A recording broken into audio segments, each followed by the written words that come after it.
Hello दोस्तों, स्वागत है आपका मेरी शादी के नेक्स्ट पार्ट यानी कि बानों में। हल्दी हाथ तक का मैंने आपको कल के व्लॉग में दिखा चुका है। तो ये रस्म हल्दी हाथ के बाद की जाती है। तो यहाँ पे सबसे पहले पंडित जी बाने देते हैं और उसके बाद जिन 5 कन्याओं ने हल्दी कूटी थी वही 5 कन्याएं यहाँ पे दुल्हन को हल्दी लगाती हैं। और फिर उन 5 कन्याओं के बाद सबसे पहले मम्मी बाने देती है और उसके बाद एक एक करके सारे लोग बाने देते हैं और हल्दी लगाते हैं। हमारे 3 दिन के फंक्शन थे। कुछ जगह अब पहले हल्दी फिर उसी रात मेहंदी कर दी जाती है, लेकिन ऐसा माना जाता है कि हल्दी कभी भी खाली हाथों में नहीं लगाई जाती है। और हमारे यहाँ ये मानना अभी भी है, क्योंकि यार पहले से ही रीत चली आ रही है। इसलिए पहले मेहंदी और नेक्स्ट डे हल्दी हुई। 1 डे बारात थी, इसलिए हल्दी के नेक्स्ट डे बारात आई।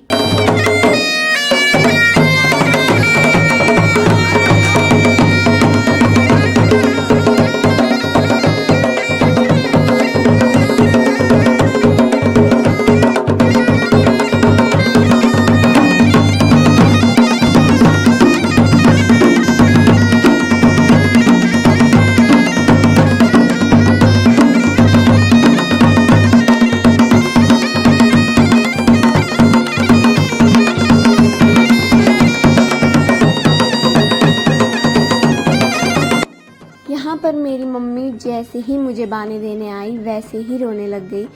आप सोच रहे होंगे कि मैं क्यों नहीं रो रही हूँ। तो यार मैं भी रो रही हूँ, लेकिन मैं ज़्यादा एक्सप्रेस नहीं कर पाई, क्योंकि इस मोमेंट पे अगर हम दोनों ही फूट फूट के रोने लगते तो मुझे और मेरी माँ को चुप करवाना बहुत मुश्किल हो जाता। मेरी माँ ज़्यादा ना रोए, इसके लिए मुझे भी अपने इमोशंस पे कंट्रोल करके बस सिसक सिसक के ही रोना पड़ा।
यहाँ पे जो मेरी सुब्बू चाची है, मस्त मौला सुब्बू चाची, तो वो ना यहाँ पे सारी बुआ लोग जब भी पानी देने आ रहे थे तो वो सारी बुआ लोगों के ऊपर यही वाला जो गाना वो गा रही हैं, कमेंट कर रही थी, इसलिए यहाँ पे सबके सब हंस रहे हैं।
सुब्बू चाची की बारी। तो यहाँ पे ना चाची इतनी देर से बुआ लोगों के ऊपर कमेंट कर रही थी और गाना गा रही थी, तो वही कमेंट अब बुआ लोग चाची पे कर रहे हैं और चाची कह रही है कि मुझे कुछ सुनाई नहीं दे रहा है।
मेरा बेस्ट फ्रेंड मनी।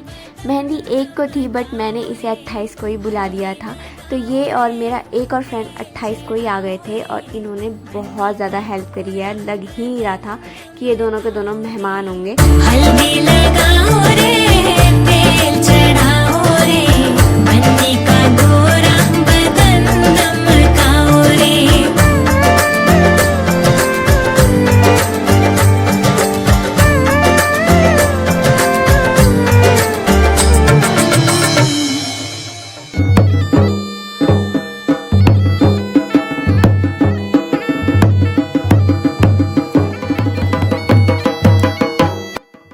यहाँ पे एक ऐसा मोमेंट आया जहाँ पे मैं चिढ़ गई क्योंकि दादी ठीक से चल भी नहीं पाती हैं और वो इतनी बारिश में सिर्फ मेरे लिए इतनी दूर से आई थी और ये लोग फ़ोटो खिंचवाने के बीच में ही एक दूसरे को हल्दी लगाना इन्होंने स्टार्ट कर दिया था। तो ये ताऊ जी भी ना दूसरे गांव के हैं और ये भी ऐसे किसी की शादी में बाने देने नहीं जाते हैं। अभी आप इनको आगे आरती में भी देखोगे किस तरीके से मेरी आरती कर रहे हैं। तो यहाँ पे जब सब लोग बाने दे देते हैं उसके बाद लास्ट में फिर से मम्मी बाने देती है और उसके बाद हल्दी लगाई जाती है। लेकिन यहाँ पे मेरी मम्मी ने ना मुझ पे हल्दी नहीं लगाने दी क्योंकि ना मेरा मेकअप बाद में नहीं हो पाता हल्दी के ऊपर। बानों के बाद लगता है मंडान और मैं चली गई थी नहाने के लिए। तो जो मेरे पापा की साइड की फैमिली है हम सबको ढोल दमों में नाचने का बहुत शौक़ है, पर यहाँ पे बारिश के चक्कर में ये सब खुल के नहीं नाच पा रहे। एक साइड मेरे सारे रिलेटिव्स डांस कर रहे थे और दूसरी साइड मेरे सारे दोस्त, लेकिन कैमरे वाले भैया का फोकस रिलेटिव्स पे ही ज़्यादा था। शायद इसीलिए वो मेरे कमीने दोस्तों का वीडियो नहीं निकाल पाए। फिर भी उन्होंने अपना मंडान अलग ही लगा रखा था। आगे आप सुनोगे उनकी वॉइस होगी जहाँ पे वही मंडान लगा रहे हैं। मुझे नहीं लगता ढोल दमा वाले भैया ने इतना मंडान लगाया होगा जितना वो खुद से ही लगा कर मेरे कमीने दोस्त नाच रहे थे। लेकिन मैंने मिस कर दिया उनका डांस यार, और कैमरे वाले भैया ने भी कैप्चर नहीं किया।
नहा के बाहर आती है, जिस चौकली पे बैठा के उसको बाने दिए जाते हैं उसी चौकली के ऊपर उसको खड़े करके उसकी आरती की जाती है और फिर यही चौकली उसके साथ उसके ससुराल जाती है।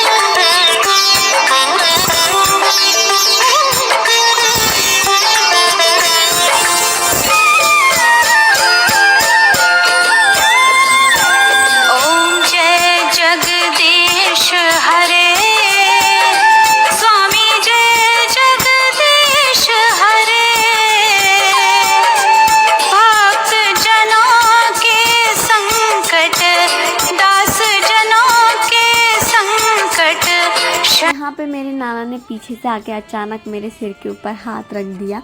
मेरी नानी तो मेरी शादी नहीं देख पाई, पर इस बात की खुशी है कि मेरे नाना मेरी शादी देख के गए हैं।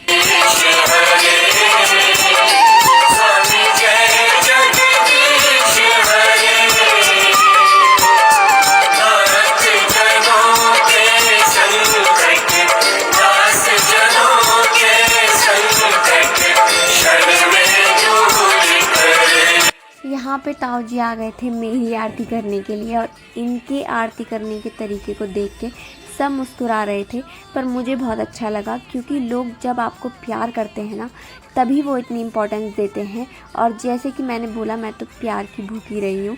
मुझे बहुत खुशी थी कि इतनी बारिश होने के बाद भी जिन लोगों को मुझसे प्यार है वो आए, और ख़ास करके मेरे दोस्त जो कि बहुत दूर दूर से इतनी बारिश में बाइक वगैरह में ट्रैवल करके आए थे सिर्फ़ और सिर्फ मेरी खुशी की खातिर।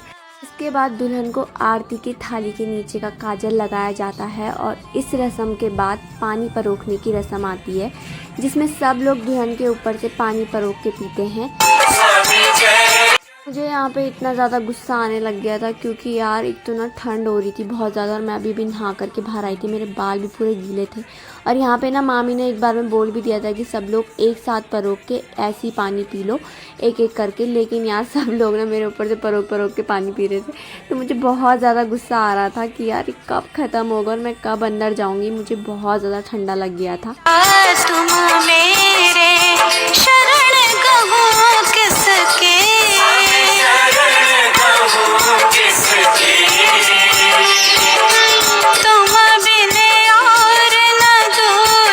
यहाँ पे मेरे मामा की फाइनली एक फ़ोटो आ ही गई थी, वो भी इसलिए क्योंकि अब दुल्हन को अंदर ले जाया जाता है, जिसमें मामा ही उसको अंदर ले जाते हैं। फिर रस्म आती है कंगन बांधने की, जिसमें पंडित जी दुल्हन को कंगन बांधते हैं। तो कंगन बांधने की रस्म इसलिए की जाती है क्योंकि जब शादी होती है तो ऐसा माना जाता है कि उस वक्त पे ग्रह बहुत ज़्यादा हल्के हो जाते हैं, तो किसी भी बुरी चीज़ से बचाने के लिए यहाँ पे पंडित जी कंगन बांधते हैं, जिसके अंदर बहुत सारी चीज़ें रहती हैं। और जब दुल्हन का ससुराल में गृह प्रवेश हो जाता है तब दूल्हा दुल्हन एक दूसरे के कंगन को खोलते हैं।